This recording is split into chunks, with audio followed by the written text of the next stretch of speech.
In this video, we are going to read Chapter 3 from the Menopause Guidebook.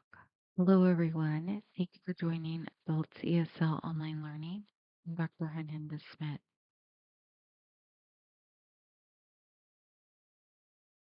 Chapter 3 Common Menopause Signs, Symptoms, and Strategies.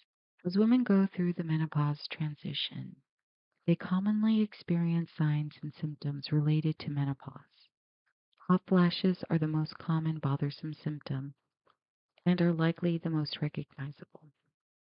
Other common changes include vaginal dryness, sleep disturbances, and mood changes. It can be difficult to tell whether a symptom is related to menopause or an underlying health concern, or even just normal aging. That's why it's important to report any concerning changes to your healthcare provider. Most menopause symptoms will ultimately improve or disappear after menopause, even without treatment. Still, many factors affect how much distress these symptoms cause, and only you can determine whether they are bothersome enough to seek treatment. If you do not choose treatment, numerous options are available. The transition through menopause looks different for every woman, which results in great variation in how menopause symptoms are managed.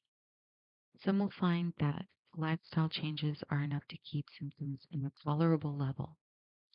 Some will find relief with non prescription remedies, while some will require prescription options to manage symptoms, and some may benefit from a combination of methods. As women enter the menopause transition, regular visits with a healthcare provider are an important part of navigating the changes of menopause and their options for management. Clinician with expertise in managing menopause, such as NAMS, Certified Menopause Practitioner, can offer special care for women with troublesome symptoms or specific health risks. Searchable listing of NCMPs can be found on the website of the North American Menopause Society, NAMS, at www.menopause.org /4-women /find-a-menopause-practitioner.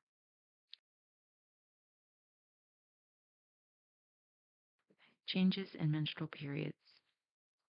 During the reproductive years, two hormones made by the ovaries, estrogen and progesterone, play an important role in a woman's menstrual cycle. These hormones cause the lining of the uterus, endometrium, to thicken and prepare to receive a fertilized egg. If a fertilized egg does not arrive, the ovaries briefly stop making these hormones. The endometrium is then shed and a woman has a menstrual period. As a woman reaches perimenopause, she may start to notice changes in her menstrual flow and frequency. Change in menstrual periods is caused by the ovary's erratic production of hormones and less frequent release of an egg, ovulation. In the beginning of perimenopause, these changes are often subtle. It's common for cycles to shift a bit shorter than normal. The number of days of bleeding may be fewer or greater, and blood flow may be heavier or lighter. As perimenopause progresses, length may vary by cycle length may vary by 7 days or more, and an occasional skipped period is common.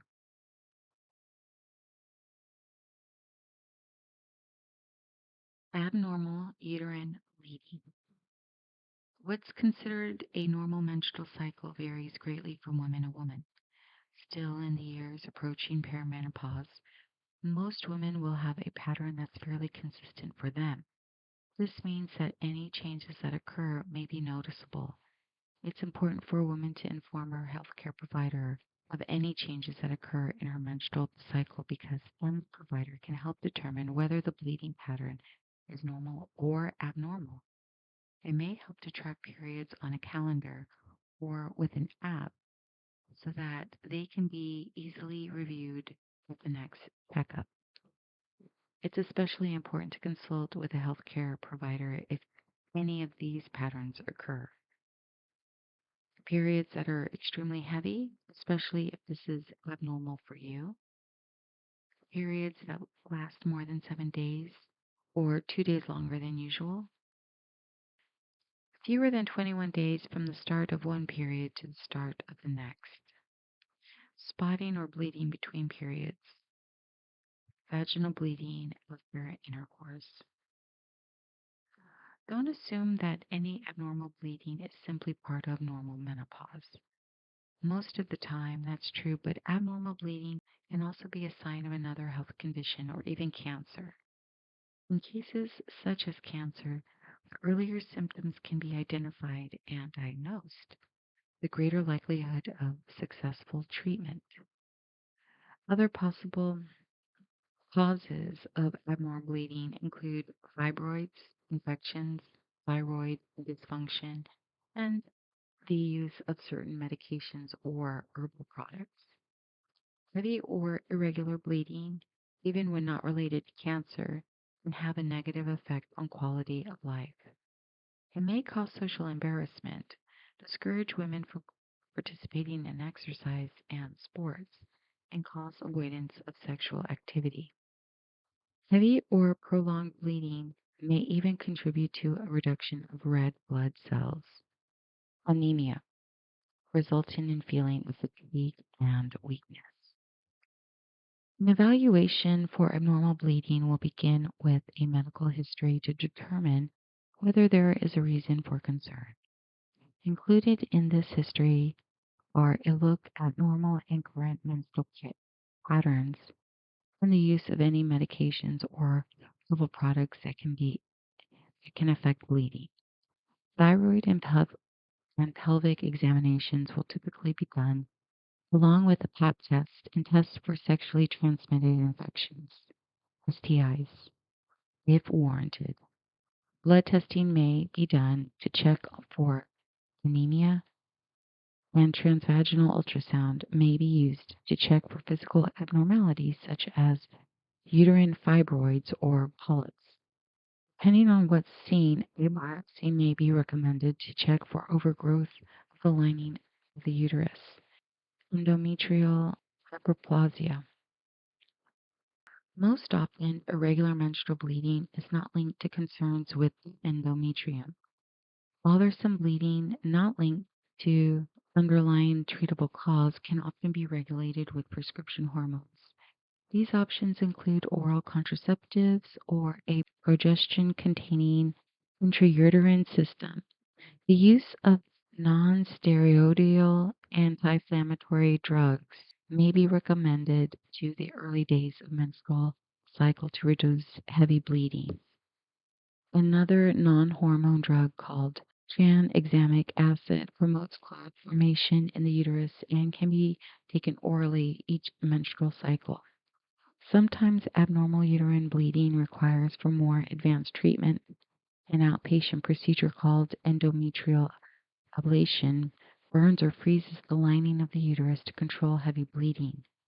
Uterine fibroids, a common cause of bleeding, may be treated with medications or may require specialized procedures or surgical removal. The options available may depend on the size, number, and location of the fibroids, as well as the severity of symptoms they cause. Occasionally, removal of the uterus, hysterectomy, is recommended.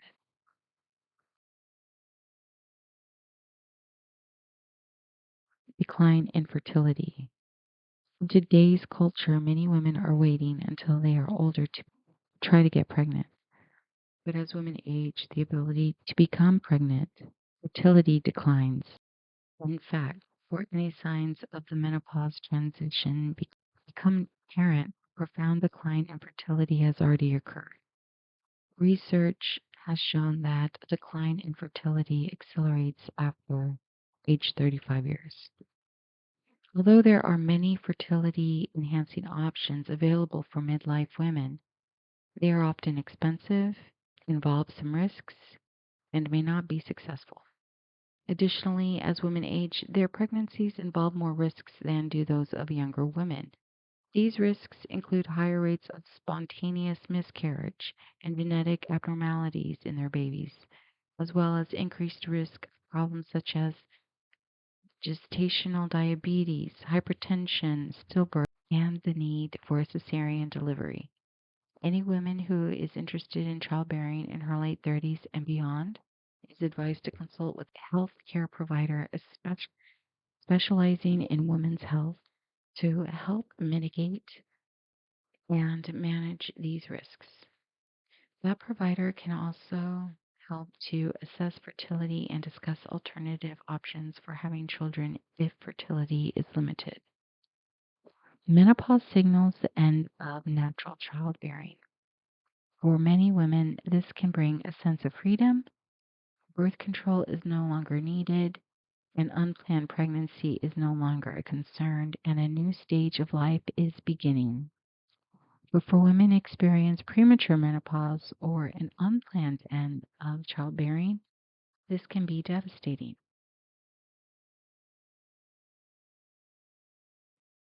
Possible causes of abnormal bleeding during perimenopause, adenomosis, and ovulation. Okay, adenomyosis, adenomyosis, adenomyosis. Small areas of the lining of the uterus can grow into the muscular wall of the uterus, leading to menstrual bleeding and painful periods. Symptoms usually resolve after menopause. And ovulation, if the ovary doesn't produce an egg during a cycle, abnormal bleeding may result. Many factors can influence ovulation, including stress, obesity, eating disorders, significant weight loss, intense exercise, or ovarian disorders such as polycystic ovary syndrome. Fibroids. Fibroids are non-cancerous muscular tumors that developed in and around the uterus. They can cause heavy bleeding and cramping, back or pelvic pain, pregnancy loss, and problems with urination or bowel movements. Their growth can be stimulated by estrogen surges that sometimes occur in perimenopause. Fibroids usually shrink after menopause. However, the use of hormone therapy may prevent or slow the shrinkage. Hormone imbalance. Irregular or heavy bleeding can be caused by an imbalance of ovarian estrogen and progesterone production. Other hormone abnormalities, such as low thyroid levels, also can cause changes in periods. Use of hormones. Many types of prescription hormone products, including hormone contraceptives and hormone therapy, can be associated with irregular bleeding. Uterine lining abnormalities. Non-cancerous, non-cancerous growths of the endometrium polyps or precancerous overgrowth in the endometrium hyperplasia can result in abnormal bleeding. Cancer, in rare cases, cancer of the uterus, vagina, or cervix can cause abnormal bleeding. Regular pelvic exams and pap tests can also be helpful in diagnosing these serious diseases early enough for effective treatment. Other causes. Use of anticoagulants, corticosteroids, aspirin, and certain herbal products can interfere with abnormal blood clotting and cause abnormal bleeding. Inherited bleeding disorders, pelvic inflammatory disease, and infections of the vagina or cervix also may be linked to bleeding.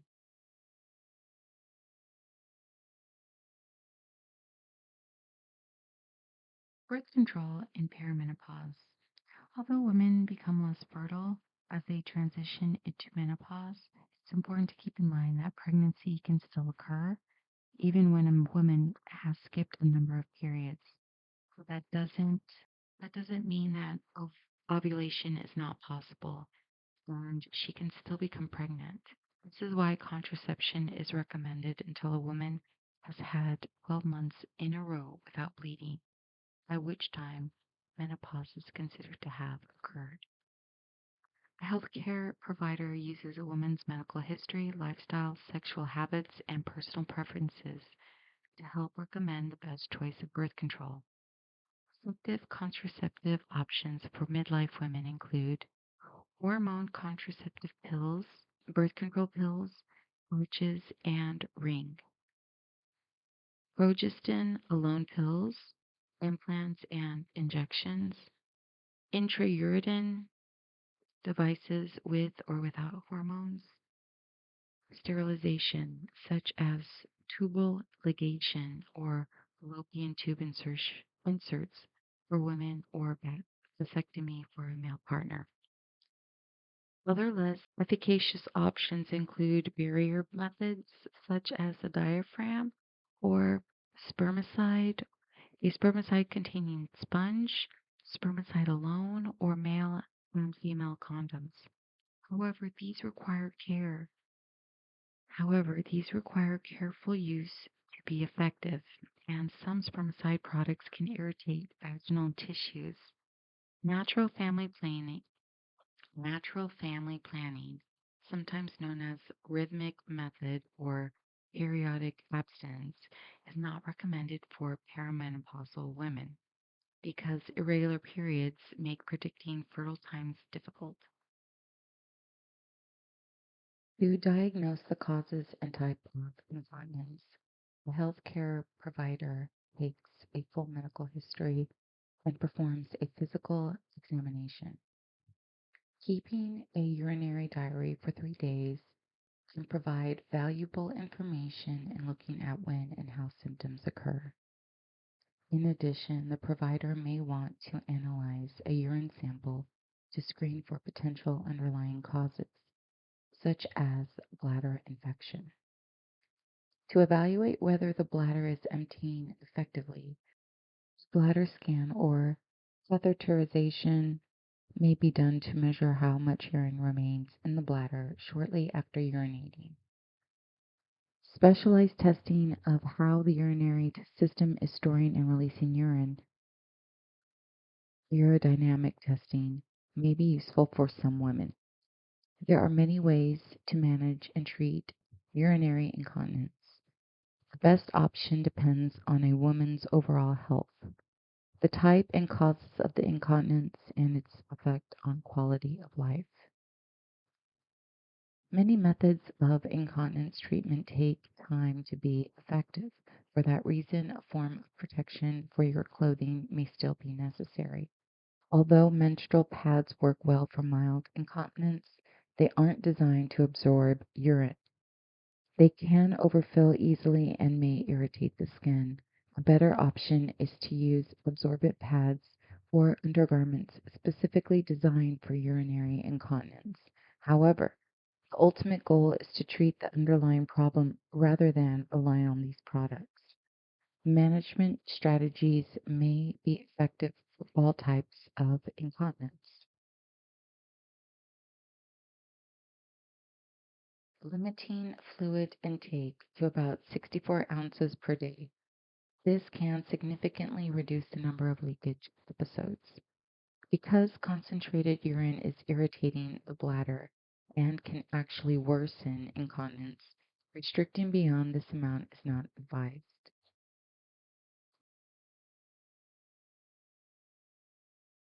Losing weight. For overweight or obese women, weight loss has shown to reduce the frequency of incontinence episodes by up to 70%.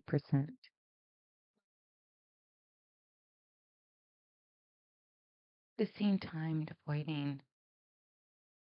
This means urinating at regular times by the clock rather than waiting for the urge to urinate. These methods have been found to be effective, specifically for stress incontinence. Cough suppression. Because stress incontinence often occurs with coughing, controlling any reason for coughing may manage the number of leaks. This is one of many reasons why women who smoke can benefit from quitting. Women with poorly controlled asthma or other chronic lung conditions should be treated for those as well.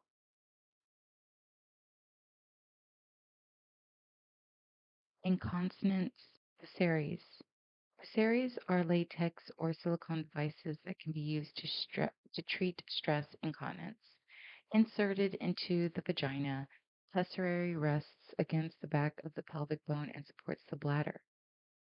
It may be worn at all times or only during activities that induce incontinence, such as exercise.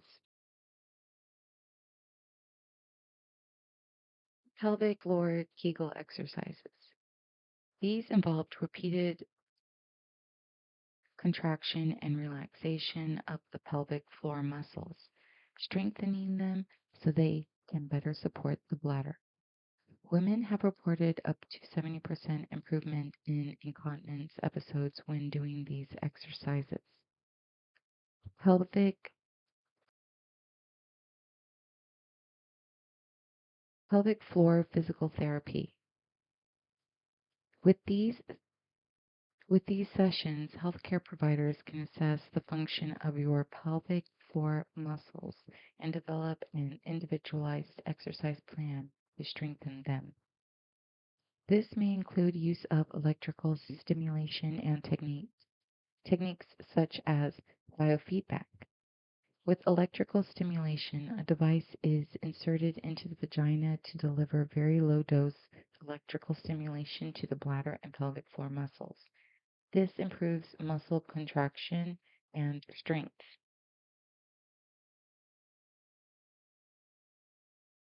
Surgery, although the other options should be tried first, surgery is an option if these measures fail. Several outpatient, minimally invasive options are available that have a high rate of symptom improvement or complete cure. Performing pelvic floor muscle Kegel exercises. Kegel exercises involve repeated contraction and relaxation of the pelvic floor muscles to perform Kegels. Identify the correct muscles. Your aim is to contract the muscles you would use to stop urination or to delay bowel movements. Contract these muscles to a count of 3 and then relax. It's recommended to perform Kegels for 5 minutes at a time and to aim for 3 sets each day. Increase contraction time by 1 second each week until you reach 10 to 15 seconds. Once you've learned how to successfully perform Kegel exercises, the contraction done at the time of a cough or a sneeze may help prevent stress incontinence episodes. These approaches may be effective for managing urgency. These approaches may be effective for managing urgency incontinence. Caffeine avoidance. Beverages high in caffeine, including coffee and cola soft drinks, can add to urge incontinence because of their diuretic effect. Caffeine may also irritate the bladder. Improved mobility and toilet access. Getting to a toilet on time is an issue. Reducing or removing barriers can reduce accidents. Bladder retraining. This has been found to be the most effective method for treating urgency incontinence. Linked to Kegel training, women can learn how to suppress the urge to urinate, extending the time intervals between voids. Medications. Several prescription therapies have been approved for urge incontinence. The most effective are anticholinergic agents, which decrease the frequency and intensity of bladder contractions. Simulation devices. If incontinence doesn't respond to other measures, a nerve stimulating system can be surgically implanted to regulate the nerve reflexes that influence bladder storing and emptying. Botox injections. Another option when basic measures fail, botulinum A, Botox can be injected into the bladder wall to reduce urgency.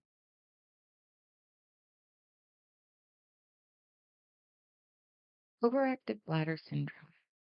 With overactive bladder syndrome, women may feel urinary urgency with or without episodes of incontinence, with increased daytime urinary frequency. Along with this, women may awaken 2 or more times in the night to urinate, a symptom known as nocturia. Overactive bladder syndrome is diagnosed much like urinary incontinence because there's often an overlap between its symptoms and that of urge incontinence. Many of the methods used for treating urge incontinence have shown to also improve syndrome, including fluid restriction, bladder retraining, and anticholinergic medications.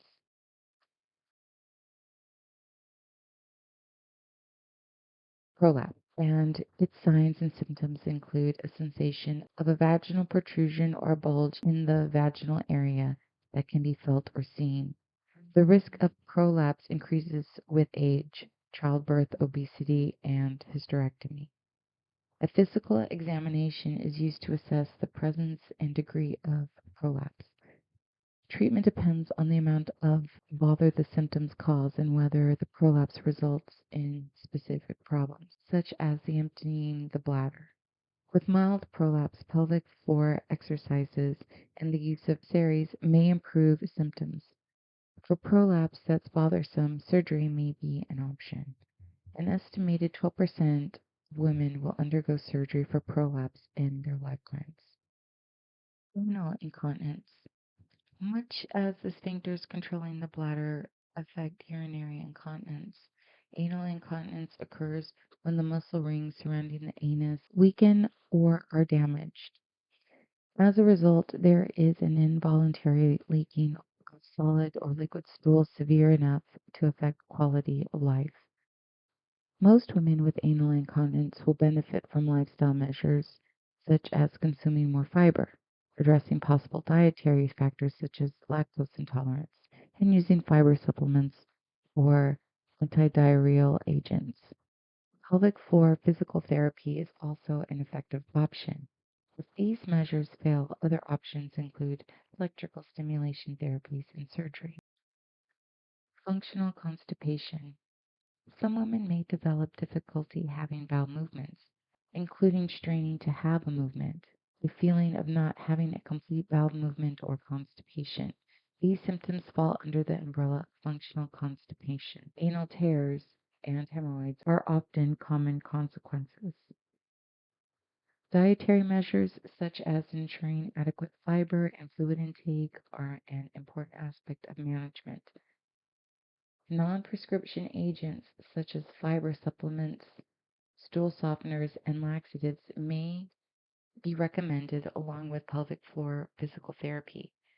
Specific measures can be recommended to treat any specific fissures or hemorrhoids.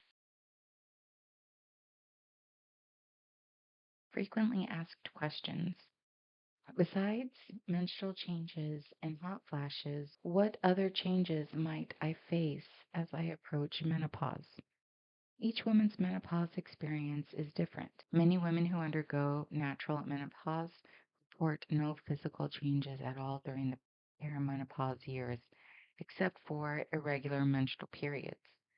Other changes that may occur around the time of menopause include difficulty sleeping, memory problems, mood disturbances, mild joint aches and pain, vaginal dryness, sexual challenges, and weight gain or changes in weight distribution. However, these changes are not all menopause related.